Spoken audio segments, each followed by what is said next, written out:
Good evening, everybody. Whoever might be watching this, hope you had a lovely day. We read in Exodus 36 and in Proverbs 21. Yeah. You tell me.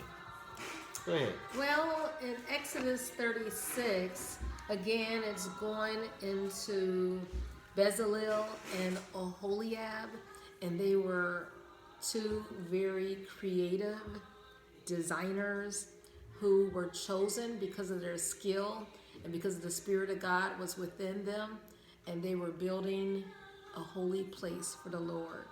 And I don't know, you didn't really look at the inauguration as far as in depth, like I had my students watch.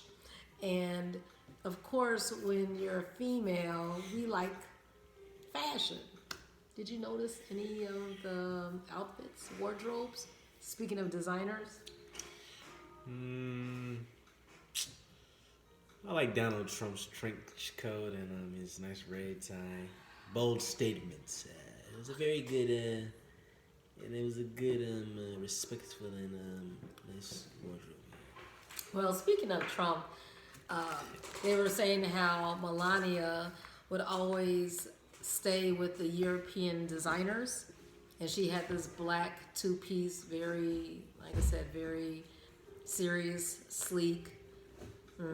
But for the inauguration festivities, the first person you saw, well, the one who was noticeable as far as presidential wives, former ones, you don't remember Laura Bush. Right. She had flat son and, grandmotherly look. That's fine. Michelle Obama's looking good. Michelle Obama.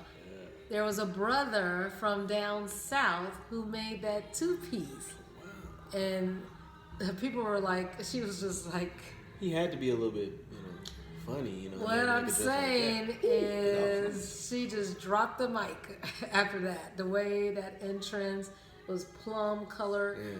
But it matters. And whoever was that designer, the Lord blessed him with special abilities, just like the two who designed the holy place. Now, the issue is, do we give our gifts, our skills, our abilities back to the Lord on the altar so he could do something marvelous in our life?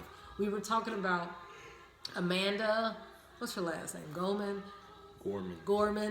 the young lady who was so eloquent, the youth poet laureate. Now listen, the Lord gave her that ability, even though she seemingly had a disability. But even that, the Lord wants it all, so that he can be glorified in every gift. And when we do that, we'll ascend to levels. It says in Proverbs, have I given you a gift? I will present you among great people, great kings, and influential people.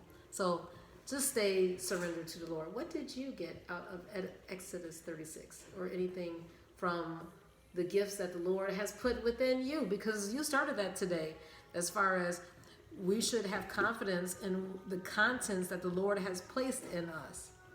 And we should not try to downplay them. What do you have to say about that? What newfound gifts have you discovered? There's really not much that God has blessed me with.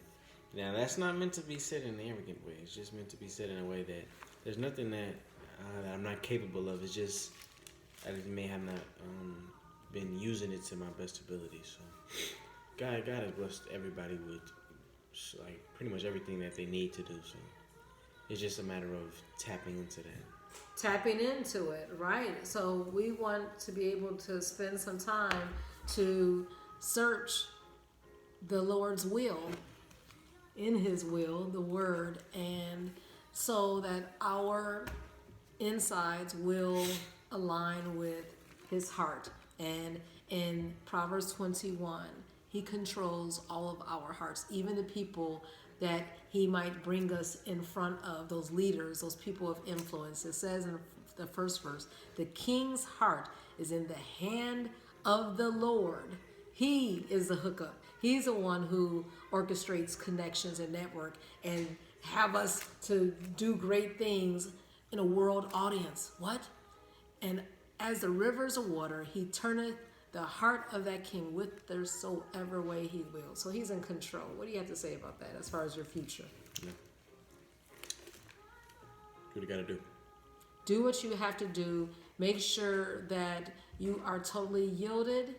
And in the meantime, cultivate those gifts. Don't be slothful, because he that loveth pleasure, in verse 17, shall be a poor man.